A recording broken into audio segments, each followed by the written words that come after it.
Una vez más es un gran gozo verle en la iglesia el día de hoy. Por favor, abra su Biblia en el libro de Apocalipsis, Apocalipsis capítulo 12. Vamos a continuar la exposición de este libro y en particular del capítulo 12 del libro de Apocalipsis. Nos vamos a enfocar el día de hoy en los versículos 10 al 12. Ese será nuestro texto. Aunque todo el pasaje está siendo expuesto, bueno, nos vamos a enfocar en los versículos 10 al 12. Le voy a pedir entonces que me acompañe en oración. Bendito seas, Señor Dios Todopoderoso. Bendito seas porque ya ha venido la salvación y la autoridad y el poder de tu reino. Bendito seas porque Cristo ha ascendido al cielo. Bendito seas, Señor. Ahora queremos rogarte que permitas que quien expone tu palabra el día de hoy lo haga en una manera fiel. Permítele, Señor, exponer claramente estas palabras que salieron de tu boca y por obra del Espíritu Santo fueron escritas sin error alguno por tu siervo Juan en la isla de Patmos en el año 95-96 de nuestra era. Palabras que fueron preservadas también y enviadas a las iglesias en Asia Menor y a toda la iglesia en todas las épocas. Oh Señor, rogamos entonces que tu Espíritu Santo nos permita entender el mensaje de estas palabras y podamos recibirlo y creerlo y responder en obediencia, en fe, arrepentimiento, pero también permítenos que tu palabra corrija nuestro entendimiento, que tu palabra también corrija nuestros sentimientos y también nuestra conducta. Todo lo pedimos, Señor, para gloria de tu nombre, en el nombre de Jesús. Amén. Bueno, le he dicho que uno de los regalos maravillosos que el libro de Apocalipsis nos da es el regalo de una cosmovisión. Como ya he señalado anteriormente, el libro de Apocalipsis nos da una perspectiva celestial de lo que ocurre en la historia, de lo que sucede en la historia. Pero también el libro de Apocalipsis nos ayuda a ver lo que no podemos ver con nuestros ojos físicos. Nos da atisbos de lo que ocurre en el mundo espiritual. En ese sentido, entonces, nos provee de la cosmovisión correcta. ¿Por qué? Porque una cosmovisión meramente materialista no toma en cuenta la realidad de que hay un mundo espiritual. Y no solo eso, el libro de Apocalipsis nos permite ver cómo se relaciona el mundo espiritual con el mundo físico, con el mundo material. Y más aún, el libro de Apocalipsis nos ayuda a ver que lo que ocurre en el mundo espiritual directamente afecta lo que sucede en el mundo material. Y precisamente el capítulo 12, allí donde estamos, en el capítulo 12 nosotros podemos ver esta verdad, esta realidad. Juan, el autor del libro de Apocalipsis, nos muestra que lo que experimentamos en nuestras vidas y específicamente todos los conflictos, todos los sufrimientos y tribulaciones que la iglesia experimenta en el mundo son el resultado de un conflicto espiritual más profundo. Apocalipsis 12 habla acerca del gran conflicto de las eras Y lo hace en una forma simbólica y nos muestra este conflicto en términos de una guerra entre un gran dragón escarlata y una mujer y su hijo varón. El libro de Apocalipsis en el capítulo 12 entonces nos introduce a esta realidad que muchas veces perdemos de vista y quizá verdad sea dicha porque hemos sido tan influenciados por una cosmovisión materialista que no tomamos en cuenta que lo que ocurre en el mundo espiritual tiene directa injerencia, si usted quiere, o mejor dicho, afecta directamente lo que ocurre en el mundo material. Por eso es que el libro de Apocalipsis, algunos autores sugieren, tiene esta macroestructura. Es decir, si bien es cierto, como le he dicho, que podemos nosotros dividir el libro de Apocalipsis en una manera muy sencilla, viéndolo como teniendo un prólogo, un epílogo y 4 visiones principales en medio, también es cierto que podemos ver esta macrodivisión en el libro. Es decir, los primeros 11 capítulos del libro describen los sufrimientos de la iglesia aquí en la tierra, cómo la iglesia es perseguida, o para usar terminología de Apocalipsis y en específico de Apocalipsis 11, cómo la iglesia es hollada, es pisoteada en el mundo. Sin embargo, también podemos ver que no obstante la iglesia sufre constantes ataques, el Señor protege y preserva a su iglesia en medio de todos estos sufrimientos. Pero comenzando el capítulo 12, el libro nos permite ver el conflicto espiritual más profundo y nos hace entender que lo que la iglesia sufre es el resultado entonces del conflicto entre el gran dragón y Cristo. El conflicto entre el diablo y Satanás y el Señor Jesucristo. Así entonces, en el capítulo 12 podemos empezar a ver esta realidad que está más allá de nuestros ojos físicos, a la cual, por la gracia de Dios, tenemos acceso a través de este maravilloso libro. Hemos visto que el triunfo del Señor Jesús, su victoria en su muerte en la cruz, en su resurrección y en su ascensión al cielo, en su ascensión a su trono, todo esto resultó, esa victoria del Señor resultó en una guerra en el cielo. Es decir, precisamente porque nuestro Señor triunfó, Miguel y sus ángeles entonces como consecuencia iniciaron una guerra en contra de Satanás y sus hordas demoníacas, lo cual por supuesto tuvo como resultado que Satanás y sus huestes ya no tuvieron más un lugar en el cielo, fueron expulsados del cielo y fueron arrojados a la tierra, como nos dice el capítulo 12 del libro de Apocalipsis. Ahora, la derrota de Satanás tiene un efecto en forma de una canción de victoria, de un cántico de victoria en el cielo, una canción gozosa, un himno de regocijo, de celebración en el cielo. Y uno se pregunta, ¿por qué ese himno? ¿Por qué esa canción de victoria? ¿Por qué ese cántico de celebración?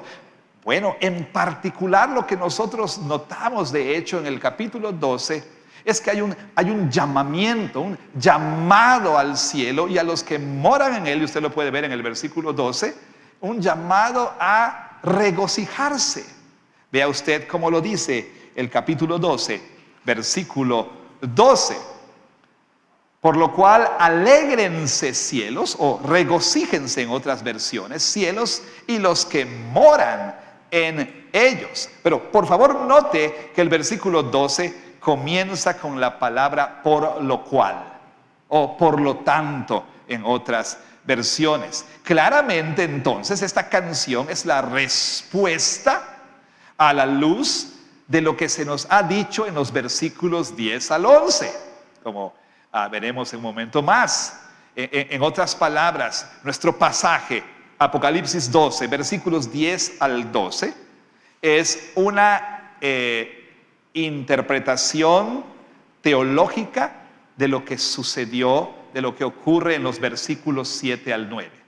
Esta es la interpretación teológica de lo que ha ocurrido en los versículos 7 al 9. Y esto es muy interesante, porque como debiera ser, aquí es el caso. Teología conduce a doxología. Y eso es algo que nosotros debiéramos tener siempre presente. Una teología que no conduce a adoración no es una buena teología. De nada nos sirve mera especulación académica. Vaya, el que nosotros podamos aprender grandes verdades de la Escritura debe llevarnos entonces a responder en adoración. Es lo que el apóstol Pablo, por ejemplo, hace todo el tiempo en sus cartas.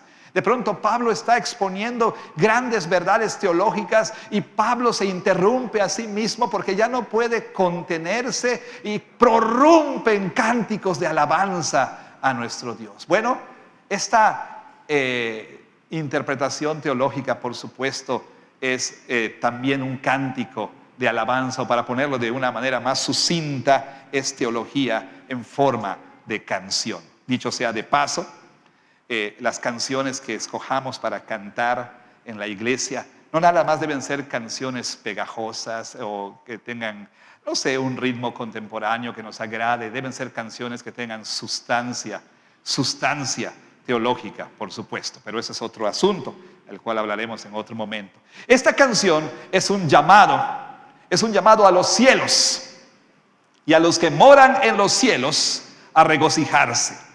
Pero esta canción, este himno, esta canción de victoria, esta canción de regocijo, le da a la iglesia sufriente más que razón para regocijarse. Pero ¿sabe usted? Esta canción también le da a usted y a mí, a ti y a mí, una razón para regocijarnos el día de hoy. Es el domingo de gozo en la liturgia del Adviento.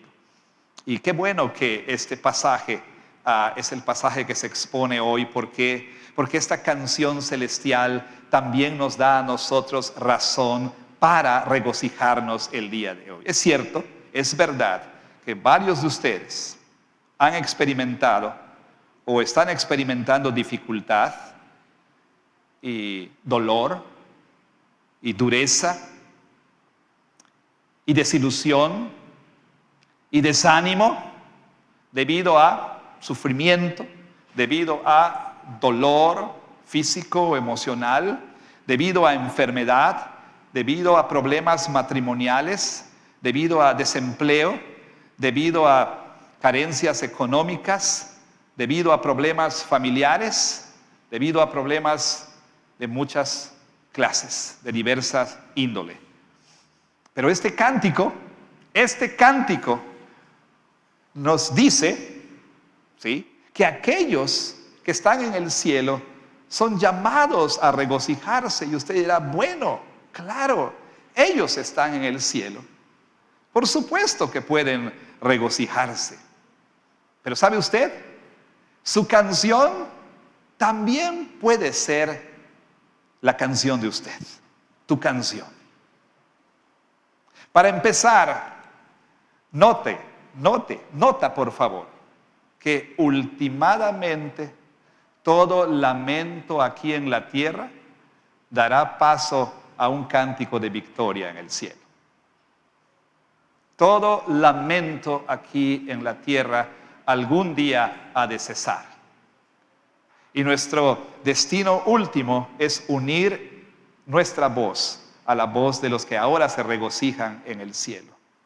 La última canción que usted va a cantar no será una canción de lamento, será una canción de triunfo, será una canción de gozo eterno.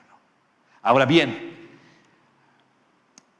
esta canción nos dice que tenemos razón para regocijarnos y puede ser nuestra canción el día de hoy. No, esta canción, por supuesto, no es acerca del final hoy el día de hoy, domingo 11 de diciembre del 2022, no se trata del final de todos sus problemas físicos o materiales, de todos tus problemas de salud o familiares o financieros o escolares o relacionales. No, esta canción no se trata del final hoy, no se trata de celebrar que hoy tú vas a dejar de sufrir. No, como veremos, por el contrario, hay más sufrimiento para la iglesia en el futuro. Más sufrimiento aguarda a la iglesia en el futuro, como veremos la próxima semana. Y por favor venga para el final de esta miniserie dentro de la serie de exposiciones de Apocalipsis.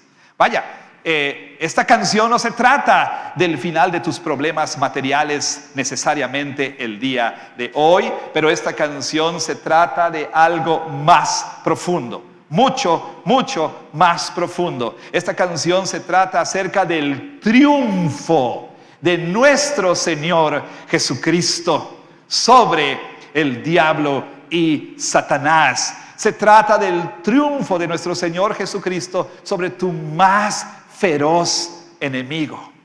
Se trata del triunfo, de la victoria de nuestro Señor Jesucristo.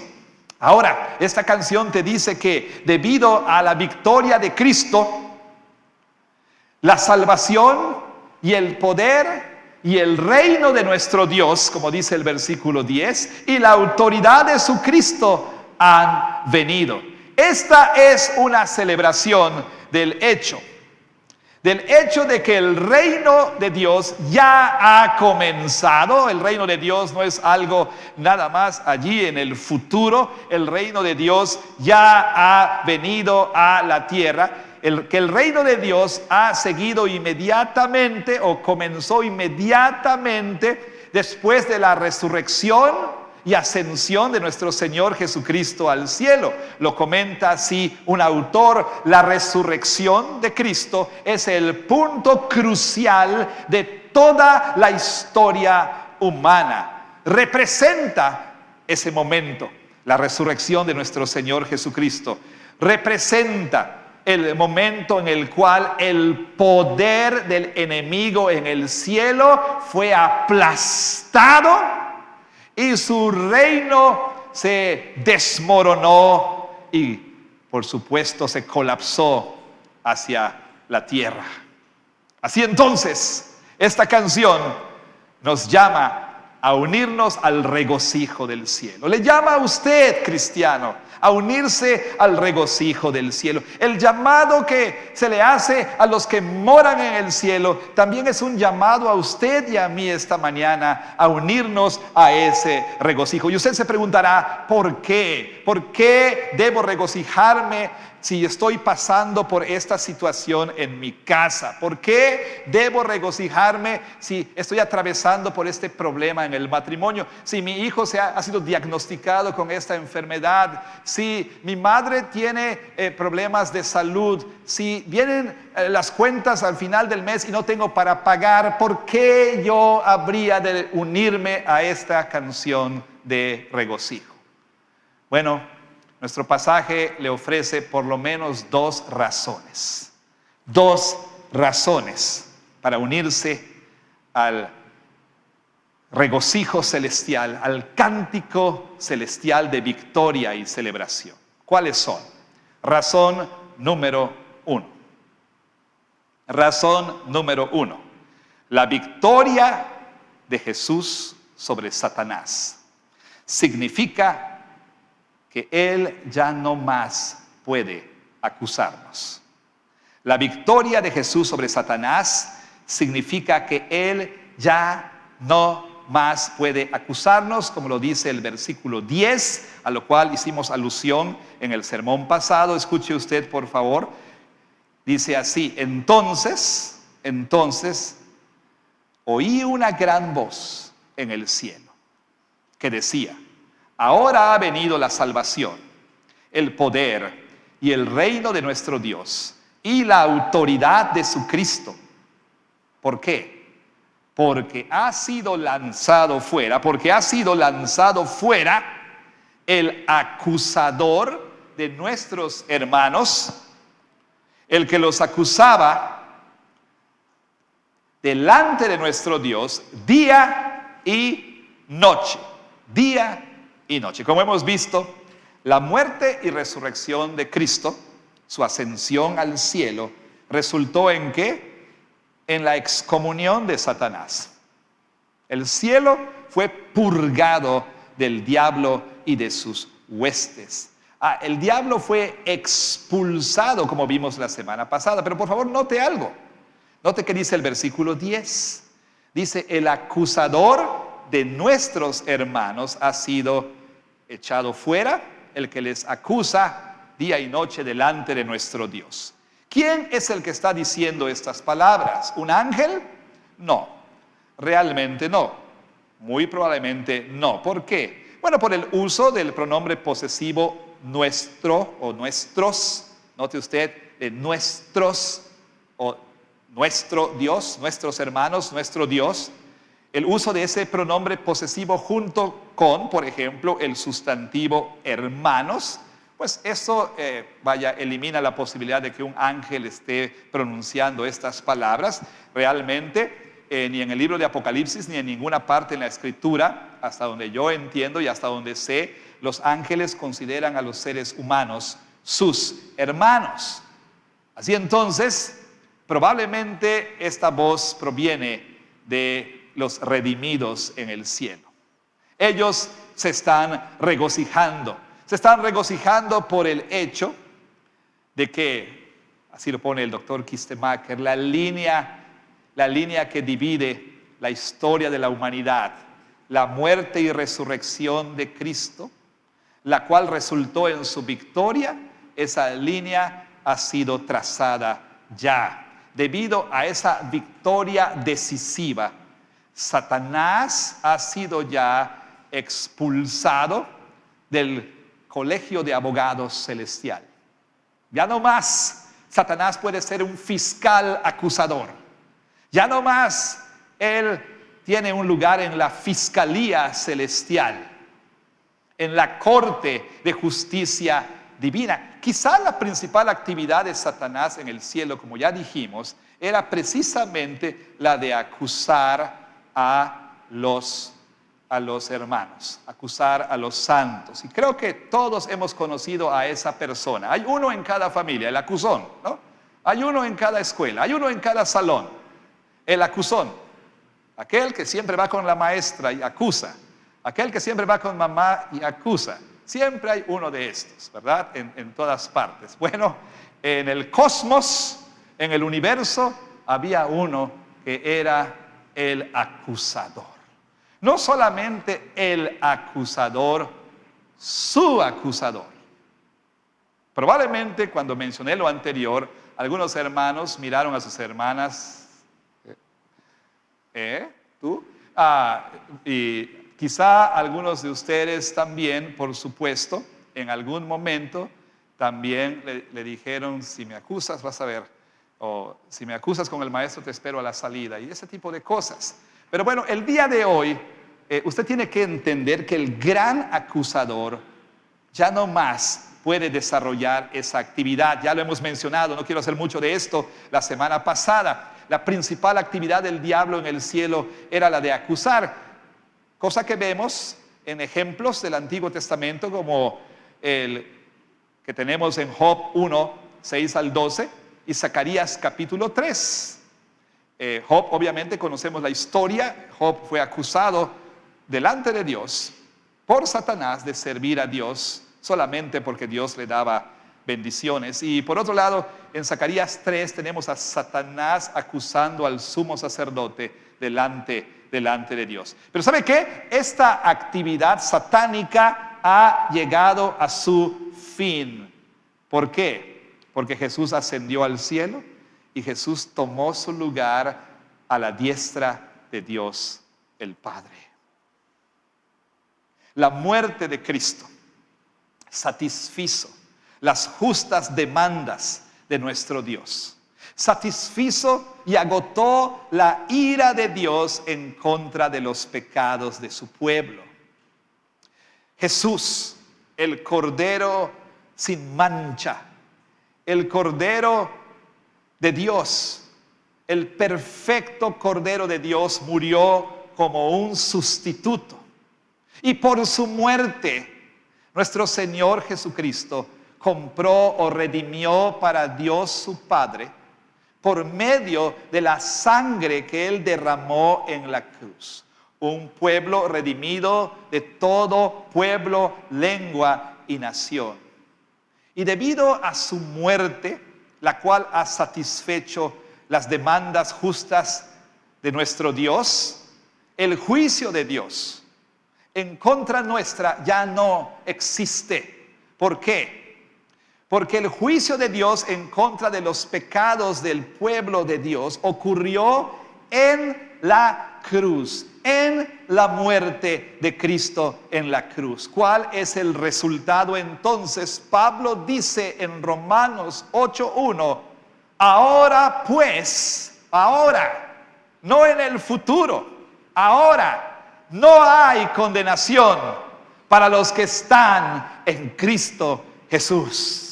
No hay condenación para los que están en Cristo Jesús. Nadie puede levantar ningún cargo en contra de los elegidos de Dios. Pablo pregunta en Romanos capítulo 8. Pablo hace esta serie de preguntas. Lea usted o escuche usted como Pablo pregunta: ¿quién acusará a los escogidos de Dios? Versículo 33. ¿Quién acusará a los escogidos de Dios? Dios es el que justifica. Pablo dice: justificados pues por la fe, tenemos paz para con Dios por medio de nuestro Señor Jesucristo. ¿Qué quiere decir esto? Que por gracia nuestro Señor ha declarado justos a pecadores como usted y como yo. ¿Y cómo es posible que Él pudiera declararles justos? Bueno, porque primero satisfizo su justicia. Cristo entonces, viviendo en nuestro lugar, vivió una vida de obediencia perfecta. La vida que Dios demanda de todos nosotros y que nunca ninguno de nosotros puede jamás vivir. Cristo se hizo hombre, nació de mujer, nació bajo la ley y rindió perfecta, total, exhaustiva, completa obediencia a cada una de las demandas justas de nuestro Señor. Y aún así, también nuestro Señor Jesucristo fue a la cruz para recibir sobre sí el castigo que nos correspondía a nosotros. Entonces aquel pecador que por fe pone su confianza en la vida, muerte y resurrección de Cristo, Dios lo declara justo. ¿Por qué? Porque Dios gratuitamente le otorga lo que Dios demanda de nosotros. Y esto es perfecta justicia. Nos otorga la justicia de Cristo. Quizá usted recuerde la primera lectura. Este sacerdote vestido ahí con, por supuesto, túnicas sucias ahí. Dios ordena que se le den vestiduras limpias, ¿no es cierto? Bueno, por la vida y muerte de Cristo, aquel que cree en Él recibe de Dios vestiduras limpias que cubren su pecado, y esta es la perfecta justicia de Cristo Jesús. Por eso es que entonces, ¿quién va a acusar? ¿Quién va a acusarnos ante Dios? Si Dios nos ha justificado, ¿quién nos puede acusar delante de Él? ¿Quién es el que condenará? Pregunta Pablo. Cristo es el que murió, más aún el que también resucitó, el que además, escuche, está a la diestra de Dios. Y no solamente está a la diestra de Dios, sino que también intercede por nosotros. Así entonces, Pablo dice que ni aun ángeles, ni principados, ni potestades pueden prosperar en sus acusaciones en contra nuestra. Ahora el diablo no tiene base legal alguna para acusarle delante de Dios. Sin embargo, por supuesto, Como dice aquí Juan en el libro de Apocalipsis, el diablo no es un buen perdedor. El diablo no canta con Franco de Vita, claro que sé perder. Por supuesto que no. El diablo no acepta su derrota, aunque sabe que ha sido derrotado. ¿Y qué quiero decir con esto? Me refiero a que él no ha cesado su actividad como un acusador. De hecho, aquí tenemos el tiempo verbal, cuando dice el versículo 10, el que los acusaba es un tiempo que expresa una acción continua. Él, por supuesto, no ha cesado en su actividad como acusador, pero él sabe que ya no puede acusarle en el cielo. No puede. ¿Por qué? Porque usted tiene un abogado para con el Padre, Jesucristo, el justo, quien es la propiciación por sus pecados. ¿Qué quiere decir propiciación? Bueno, quien es aquel, literalmente hizo propiciación por sus pecados, es decir, satisfizo la ira de Dios. Dios derramó toda la ira que tenía en contra de usted sobre su Hijo Jesucristo. Jesús, quien es su abogado, es quien ha hecho propiciación ante el Padre. Así que, como él no puede acusarle en la corte del cielo, le acusa en la corte de su conciencia. Le acusa en la corte de su conciencia. Constantemente va a torturar su conciencia, recordándole de sus pecados presentes y pasados. Pero él no es nada más un acusador, es un engañador. No, acompaña sus acusaciones con mentiras. Probablemente sus acusaciones son verdad. Sí, él sabe lo que hiciste el 3 de septiembre de 1988 detrás de tal lugar. Lo sabe. Y si él no estaba presente, uno de sus minions le informó. Probablemente el que tenía asignado para estar ahí, como dice C.S. Lewis.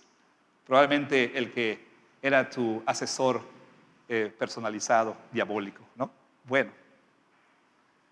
Sí, él sabe, por supuesto, él no es omnisciente, él no es como Dios, él no sabe todas las cosas, ni es omnipresente, pero de alguna manera quizá alguien le ha informado. ¿Qué hiciste tal día? ¿Qué hiciste tal noche? ¿Qué es lo que cometiste? ¿Qué es aquello que hiciste que no debiste haber hecho? ¿Qué es aquello que dijiste que no debiste haber dicho? Él conoce tus esqueletos en el closet. Él sabe de tus pecados. Y entonces probablemente las acusaciones son verdad, pero las acompaña con mentiras. Mentiras tales como: Dios no te ha perdonado.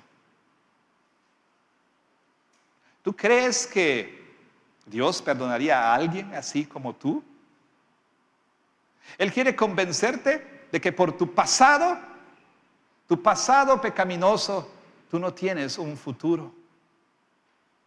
Y no solamente eso, sino que también tortura tu alma, aún en tus momentos más santos. ¿Sí? Te recuerda aquello que hiciste, aquello que dijiste. Te trae y te pone otra vez frente a los ojos tu culpa y tu vergüenza. Y lo que es más, nos miente y nos dice cosas como: bueno, tal vez Dios te ha perdonado, pero no será hasta que te perdones a ti mismo. Pero nunca podrás perdonarte por lo que hiciste. Entonces no importa que Dios te perdone. Mientras tú no te perdones, no serás perdonado.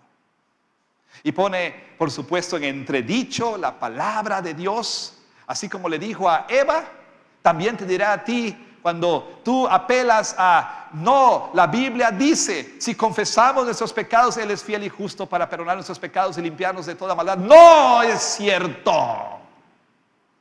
Eso no es cierto. Dios nunca va a perdonar lo que tú hiciste.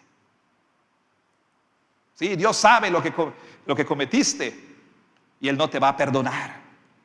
Yo estoy convencido y pudiera estar dispuesto a decir que Messi no va a ganar el mundial. Estaría dispuesto hasta ese punto, arriesgarme a ese punto, por decir que muchos, por no decir todos los que estamos aquí, experimentamos la tortura del diablo en nuestra alma. Todos los que estamos aquí, en mayor o en menor medida. A menos si tú dices, no, yo no. Probablemente entonces no eres cristiano.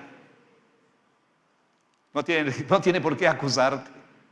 O tal vez sí, y te convence, no cristiano, de que tu pecado está más allá de la gracia de Dios. Lo cual es una mentira. Una gran mentira. Así entonces, hermanos, el diablo quiere convencernos de que Dios nunca nos va a perdonar. Pero ¿sabe qué? Hay buenas, muy buenas noticias. Hay buenas noticias para los creyentes en Cristo. Y estas buenas noticias tienen que ver con la segunda razón por la cual podemos regocijarnos el día de hoy. ¿Y a qué me refiero? Ciertamente, no solamente debemos regocijarnos porque la victoria de Cristo significa que ya no puede acusarnos en la corte celestial, pero también significa que la victoria de Jesús sobre Satanás, bueno, también significa que nosotros podemos derrotarle. La victoria de Jesús sobre Satanás significa que nosotros los creyentes también podemos derrotarle. Versículo 11 dice así: y ellos, ¿quiénes son ellos?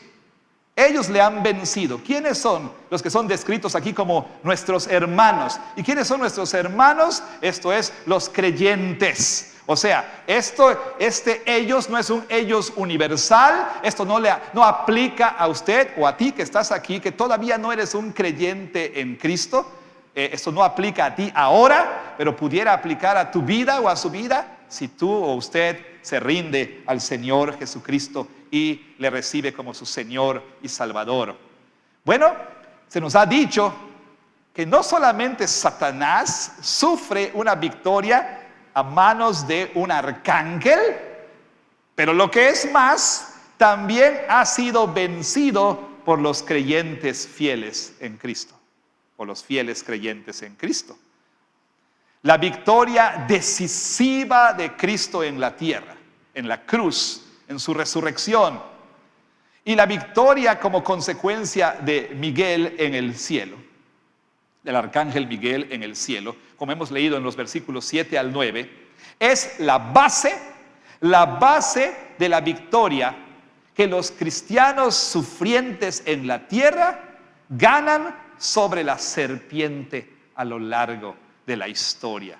Vea usted, el versículo 11 comienza así: y ellos le han vencido. Parece ser que el versículo 11 es el resultado de lo que se dice en el versículo 10, o sea, porque Cristo ha vencido, porque la salvación y el poder y el reino de Dios ha venido, y porque la autoridad de Cristo ha venido, nosotros entonces le hemos vencido también. Como alguien dice, el versículo 11, lo voy a leer para todos, dice así: ellos le han vencido por medio de la sangre del Cordero y de la palabra del testimonio de ellos, y menospreciaron sus vidas hasta la muerte. El versículo 11 pareciera ser, como lo comenta un estudioso del Nuevo Testamento y de este libro, yo estoy de acuerdo con esto, el versículo 11 parece resumir el propósito del capítulo entero, del capítulo 12, y especialmente de los versículos 7 al 12. ¿Cuál es este propósito? Es asegurar a los creyentes que encuentran mal satánico en la tierra, que el mal ha sido derrotado, aunque nos parezca a veces lo contrario.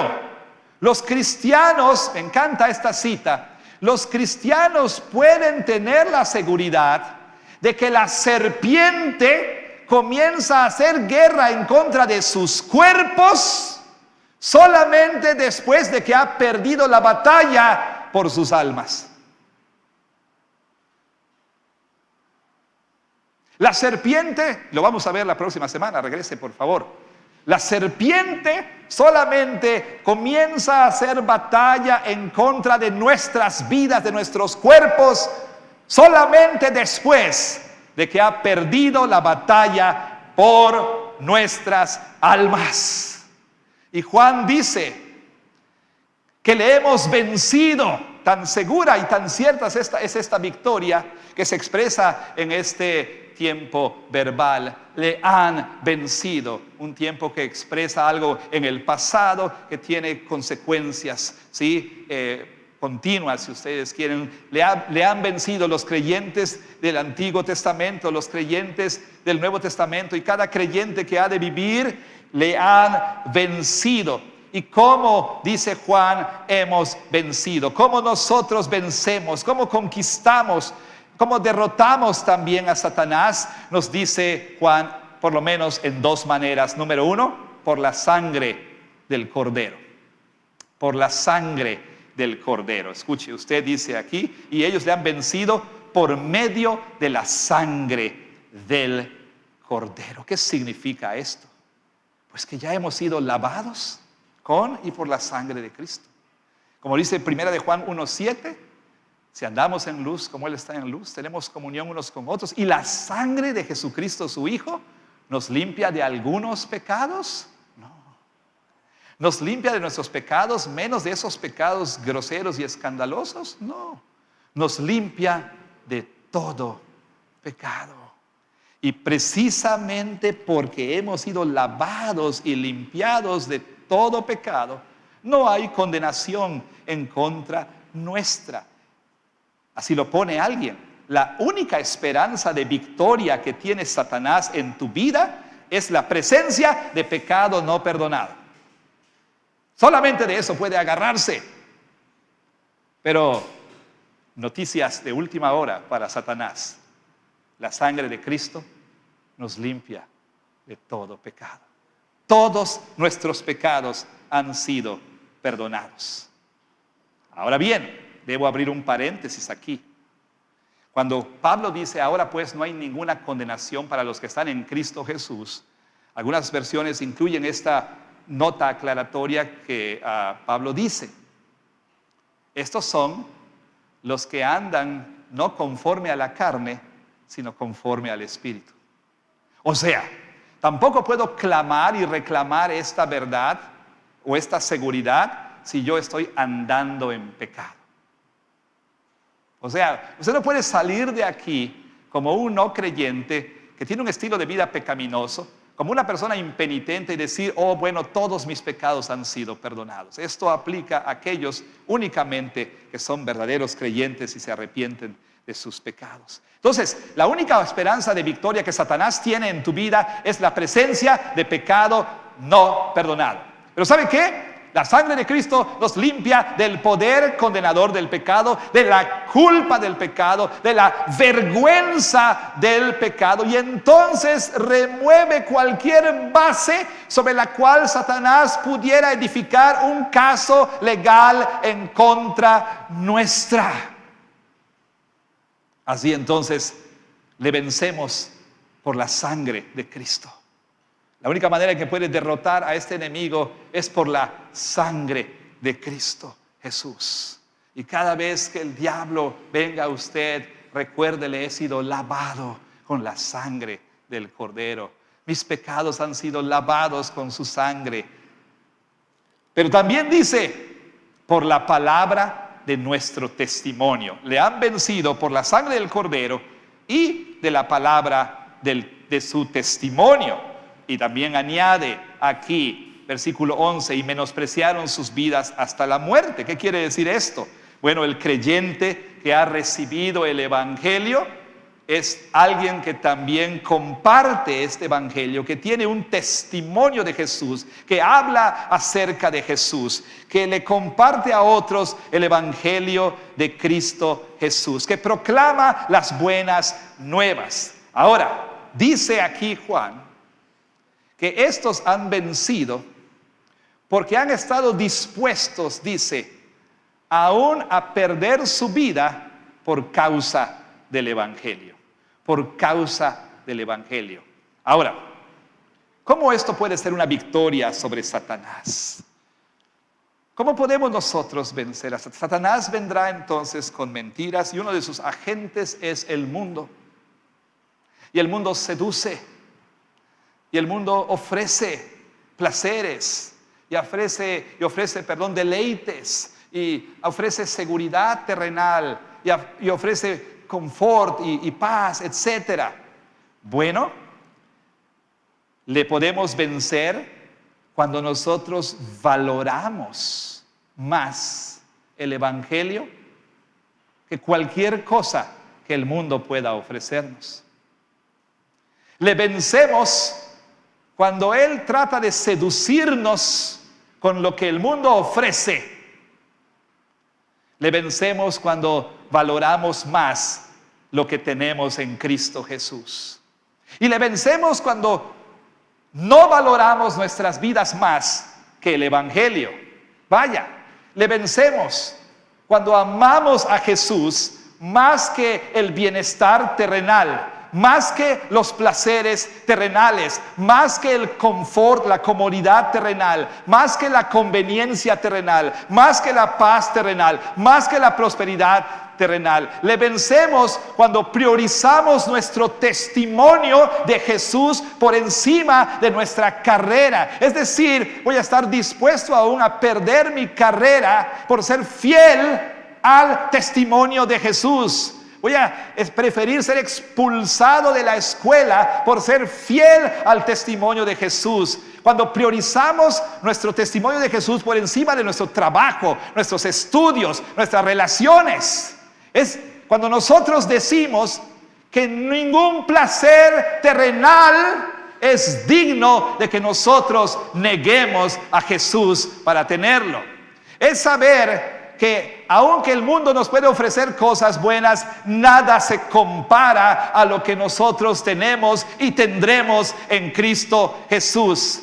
Le vencemos cuando aún estamos dispuestos a perder lo más preciado para nosotros, que es nuestra propia vida, con tal de ser fieles al testimonio de nuestro Señor Jesucristo. Como lo dice alguien, Satanás solamente gana cuando nosotros amamos nuestras vidas más que lo que amamos a Jesús. Satanás solamente gana cuando amamos nuestra comodidad más que a Jesús, cuando amamos más el dinero que a Jesús, cuando amamos más una relación que a Jesús, cuando amamos más a nuestra familia que a Jesús, cuando amamos más a nuestra mascota que a Jesús. Satanás gana entonces. Es decir, esa preocupación sobreprotectora por comodidad y conveniencia personal y paz y prosperidad aquí en la tierra. Satanás gana cuando atesoramos más cualquier otra cosa que a Cristo Jesús. Pero aquí llegamos a la gran paradoja de todo el libro de Apocalipsis, como solía decir uno de mis profesores. Apocalipsis 12:11. La gran paradoja. Y esta es, y ellos le han vencido por medio de la sangre del Cordero y de la palabra del testimonio de ellos, y menospreciaron sus vidas hasta la muerte. ¿Por qué hay una gran paradoja? Porque se nos dice que el reino de Dios ha venido, que el acusador ha sido derrotado, ha sido echado fuera, y entonces se nos dice que en consecuencia vencemos. Pero ¿cómo vencemos? ¿Cómo es que vencemos? Por la sangre de Cristo, por la palabra de nuestro testimonio y por menospreciar nuestras vidas hasta la muerte.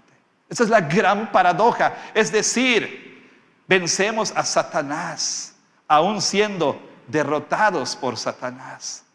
¿Qué quiero decir con esto? Aún muriendo por causa del Evangelio. Pues verá usted, para Satanás la meta es romper nuestra lealtad a Cristo. Lograr que usted quebrante y abandone su lealtad a Cristo. Pero sabe, también es la derrota última de Satanás Cuando los creyentes en Cristo, cuando el pueblo de Cristo muere en verdadera fe, confesando y glorificando a Jesucristo, quien les compró con su preciosa sangre. Esa es la derrota última de Satanás, cuando no puede arrancar de nuestros labios un repudio o un rechazo a Cristo, aun a pesar de tortura y sufrimiento y muerte. Esa es su derrota última. Oh, hermanos, porque aun si usted muere, usted ha vencido. Usted ha vencido. Así entonces, hermanos, usted va a salir de aquí, va a ir a la misma casa, va a ir a los mismos problemas, a las mismas cuentas apiladas, a la misma escasez, a la misma enfermedad, al mismo matrimonio difícil. Vas a ir a los mismos papás no creyentes. Vas a ir a muchas situaciones que muy probablemente serán las mismas una vez que regreses a tu casa. Pero puedes irte de aquí con un canto de gozo. Puedes irte de aquí regocijándote, sabiendo que la victoria de Cristo sobre Satanás significa que nadie te puede acusar en el cielo. Puedes irte de aquí también sabiendo que también tú puedes derrotar al diablo por la sangre de Cristo, por tu testimonio y por ser fiel hasta la muerte. Puedes irte de aquí sabiendo, teniendo la confianza de que el reino de Cristo ha sido establecido, que el enemigo perdió su lugar en el cielo como tu acusador y que puedes vencer todas sus acusaciones. Jesús es victorioso sobre Satanás y nosotros también. Y nosotros también. Pero no creyente, te puedes ir de este lugar como viniste. O te puedes ir de este lugar como una persona diferente. Te puedes ir de este lugar con la convicción de que tus pecados han sido perdonados. Y como aquellos que también creen en Cristo, puedes irte de aquí entonces sabiendo que ni ahora ni en el juicio final habrá condenación alguna contra ti, si te arrepientes y crees en Cristo Jesús como tu Señor y Salvador personal. Todos aquellos de ustedes creyentes, vayan también con gozo cuando venga el acusador a tu conciencia, como Martín Lutero ahí en la cita que tenemos en el boletín, y él te diga: has hecho esto y aquello. Tú le podrás responder: ¿y qué? ¿Y qué? He sido lavado con la sangre de Cristo, he sido justificado por la fe y no hay ninguna condenación para mí porque estoy en Cristo Jesús. Amén. Que Dios bendiga su palabra.